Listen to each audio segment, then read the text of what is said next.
My name is Gina Ayanazi, and I will be presenting to you my observational coaching analysis from the spring semester of 2016.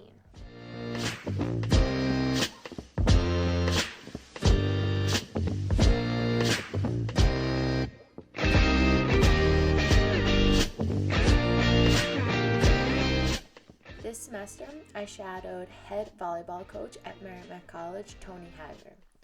Tony has been the head coach at Merrimack since 2011. He is knowledgeable about the game and is an experienced coach, as he has coached boys and girls of various ages over the last few years. Since 2011, he has had 2 berths in the Northeast 10 tournament, with his most recent run being in 2013. Tony recently graduated one of the top liberos in program history, as well as having multiple players make career points and markers within its history.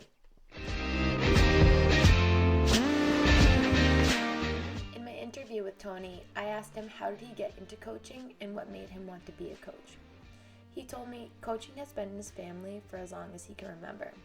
As a young boy, he grew up on the sidelines of a volleyball court, and he was able to see the changes of the game over the past 20 years and wanted nothing more than to be a part of those changes. I then asked him who or what are his biggest influences on his coaching philosophy, and he answered he would have to say his father more than anyone else.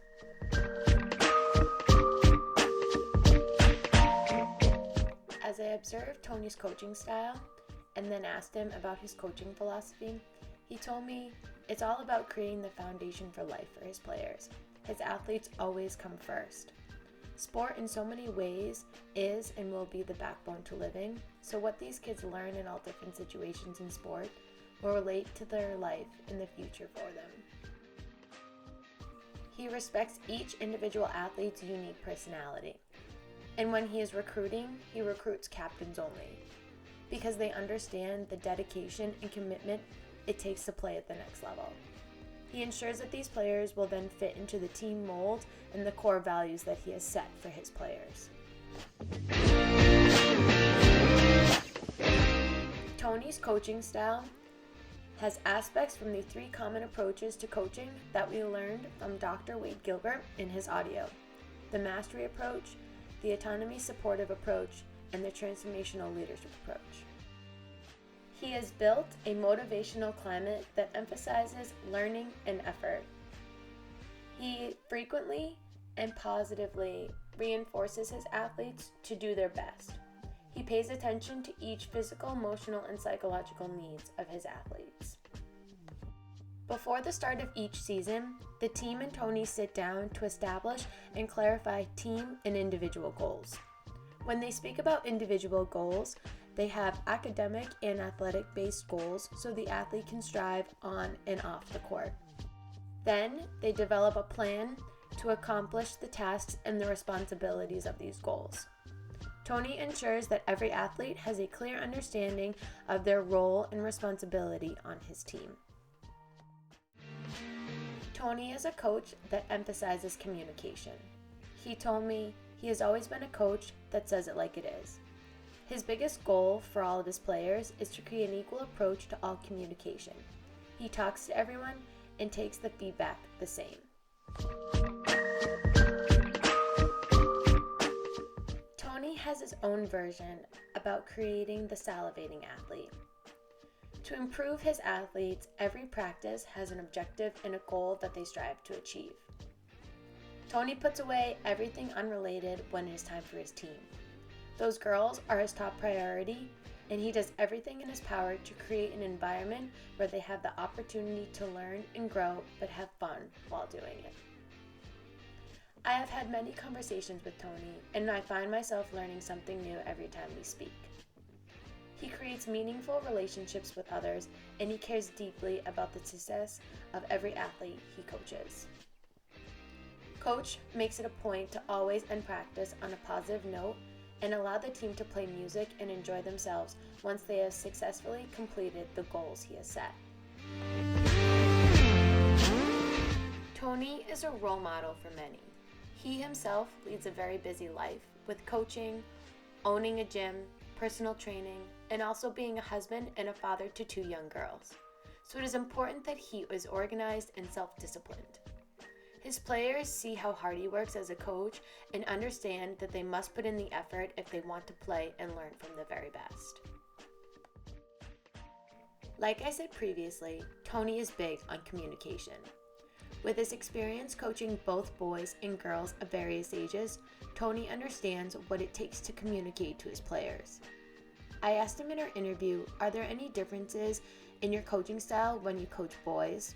He answers, yes, very. Communication is the biggest.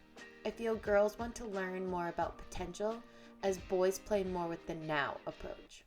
They want to be more physical now and not learn, as women want to learn first and then push forward. I've known Tony for a few years now, but this experience was like any other. I was able to see how he creates and molds his players into the version of his salivating athlete.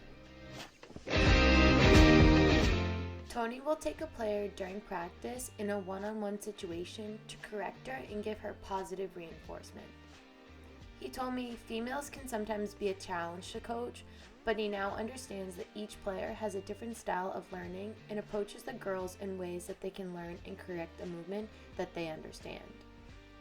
Tony says it like it is and demands hard work and 110% effort all the time.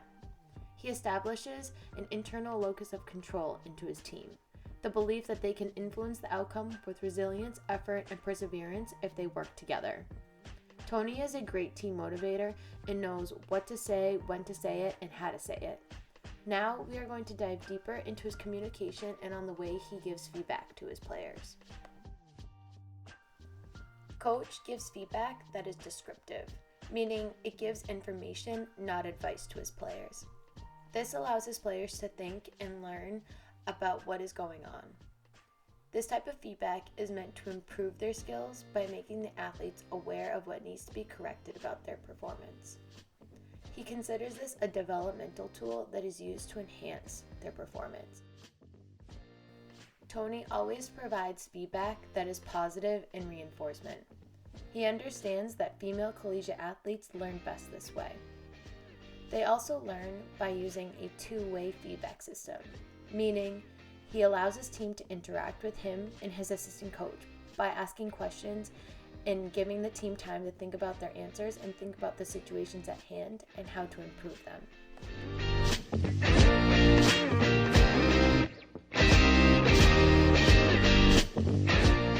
In my interview with Tony, I asked him, what would you say your biggest weakness as a coach early on was, and how did you overcome it to become the coach you are today?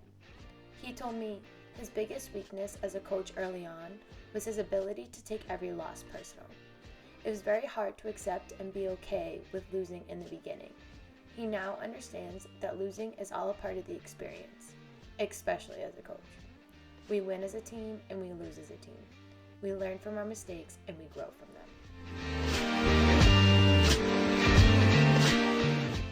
I asked Tony, most coaches are known for a signature phrase or statement, so what is it for you? He told me, I have always said, through pain comes success. This term has been with me through coaching, life, and everything that surrounds me. We need to go through it to find it.